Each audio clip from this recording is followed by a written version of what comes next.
Hi. Did you know that the author of the Three Musketeers was a black man? His name was Alexandre Dumas. He was the son of a mulatto.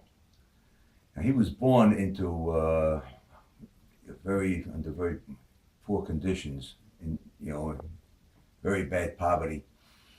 Around 1802, they said that he had tremendous strength and was a deadly marksman who won 20 duels.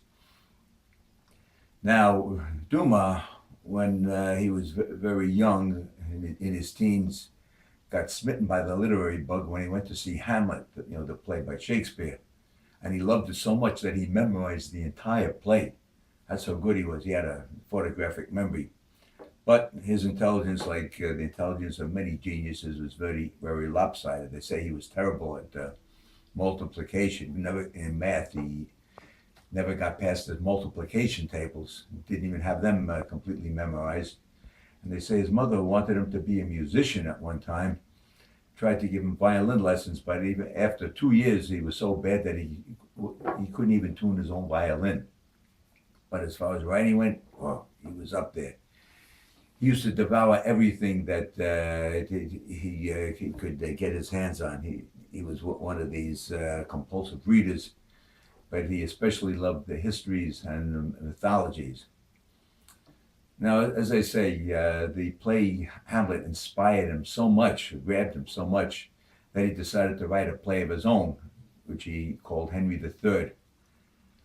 And he managed to get it produced at the Théâtre Français, and it became an instant success, and so did he. In fact, he was such a success at 26 that he decided he needed his own theater. So he set up his own theater, and he packed it every night with his shows. Now, when the revolution of 1848 in France came about, it killed the theater business, and he found himself broke, and he had to flee to Brussels, Belgium. That was when he decided that he'd try his hand at novels, and that was when he produced books like the Three Musketeers, the Man in the Iron Mask, and the Count of Monte Cristo. Now, I got to tell you something about the way Dumas wrote. He didn't do it all by himself. You see, he was to literature what Henry Ford was to industry. He invented the assembly line, believe it or not. Let's say that he wanted to write a novel that had 12 chapters. He'd hire 12 writers, and he'd tell each one what the flow of action was in each chapter, and each one would write a chapter, and at the end of the day, he'd have a novel. Now, you could say, well, that didn't make him much of a writer, but that's not true. He could write. In fact, he once bet one of his friends that he could write a complete novel in 72 hours, and that included time for sleep and eating. And his friend took him up on it. He won the bet with 6 hours to spare. Now, the fact that he was black, you might want to wonder if that caused him any problems in life. Yeah, yes, it did. In fact, one of the great literary giants of that age, Honoré de Balzac, would only refer to him as the Negro. But as Alexander Dumas himself said, and I'll quote,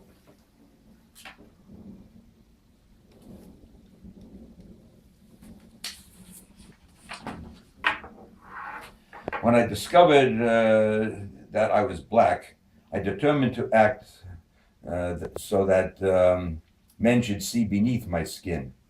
Now, he was very opposed to slavery, and he once wrote a letter to the Bishop of Autun thanking him for his fight against slavery. And I quote again, he said to the bishop, "There may even be relatives of mine who even now are forming part of the cargoes of slave vessels." Okay, now Alexandre Dumas made such an impression on so many people in his day that he attracted quite a few friends who were famous in their own right. And I'm going to list a couple of them, read them to you. Excuse me. One of them was Goethe, the great German poet. Then there was Pope Gregory the 16th, Delacroix, the great French painter, Chateaubriand, the great French poet, Heinrich Heine, another great German poet, and Victor Hugo. He was the novelist who wrote Les Miserables. Now, Victor Hugo did not like Alexandre Dumas at first, but later on, the more he learned about Alexandre Dumas, the more impressed he became, until he finally wrote this about Victor Hugo. I'm sorry, about Alexandre Dumas.